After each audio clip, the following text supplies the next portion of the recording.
Day 7. Still no sign of land.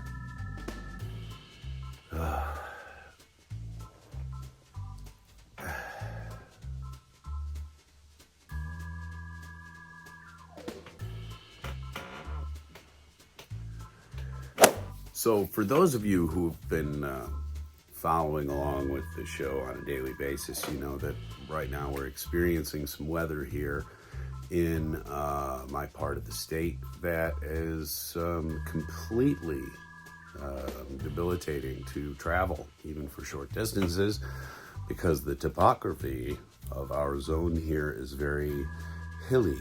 We have some fun house roads without guardrails and stuff like that. And so when it snows and then rains and then freezes and then snows some more and then rains a little in there and then some more freezing, basically we don't have any way of dealing with that. People who live sort of up in the higher elevations often have studs in their tires, and this is a chain state for trucks and stuff of that nature. But by and large, you know, we are the valley livers, so we don't really have studs on our tires. It makes your car sound like it's got tap shoes on when you're driving. It's crazy. But no, we don't do that, you know. So yesterday, in an absolutely abject boredom haze, my wife, while she was scrolling social media and looking for cool stuff to make and things like that, she graciously sat through the majority of Exorcist Believer. I thought for a little while I was just going to do a 10-second review on this, which is where I just like lean into the camera. It sucks! But I wanted to talk a little bit about this because it's a favorite subject of mine. This is what you call a placeholder movie. And this is the only picture I'm going to show, by the way, from the movie. This is the only footage you will see of the movie. This was my face for 1 hour and 51 minutes and some seconds of this drivel. The only thing that this film actually shares with the overall actual William Peter Blatty concept of The Exorcist is that they bring one of the ancillary characters from the first 2 films back, and she makes an appearance validating the story, I would guess. It's kind of like involving Jamie Lee Curtis from time to time in the first 5 minutes of a Halloween film. And it's what they're doing with this. Nobody was actually proud of this film, I'm figuring. Nobody actually saw this as an actual Exorcist film.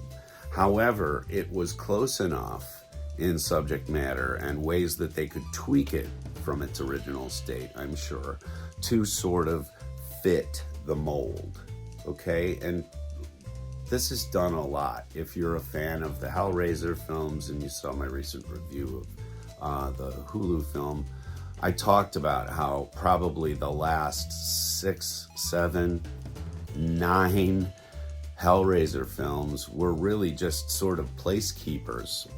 And what I mean by placekeeper film is it's a way for the rights holder to hang on to the rights.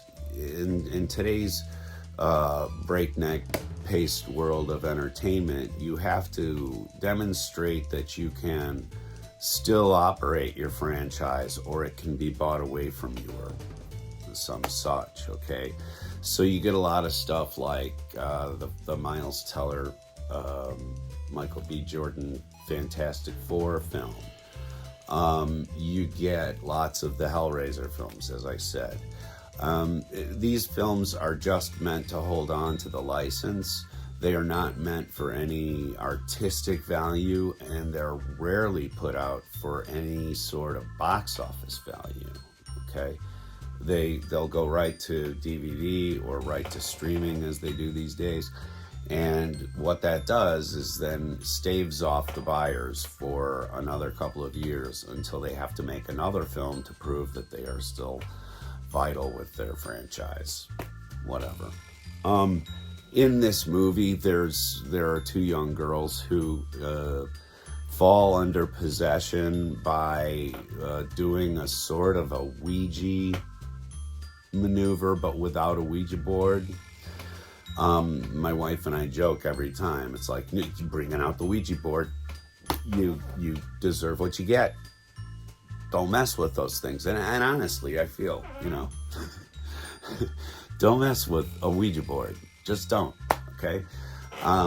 But, these two girls, they kind of, after school one day, they go off and sit in this sewer, like a drainage pipe, and they cast a spell over each other to communicate with a dead spirit. And they turn up 3 days later in a barn somewhere, like 40 miles away. Not having any concept of the time that's been missed and yada yada. Baby, you've been gone for 3 days, So was Jesus. I think that, what they did with this film was squash in a couple of characters from the actual film franchise to validate it. They put just enough horrific effect in it to sort of make the average film viewer maybe uncomfortable here or there. But this was some straight up trash. It's not anything that contributes in any way to the Exorcist franchise. Blatty's spinning in his grave, if he's not dead. I don't even know. But anyway, it's awful. It's awful. Don't waste any time on it. And that's all the time that I'm going to waste on it. So anyway, thank you very much for coming around here and checking out our little review of Exorcist Believer. And we'll be back with more content because we're bored stiff here at the old Monkey Shine Lab. And we need reasons to film.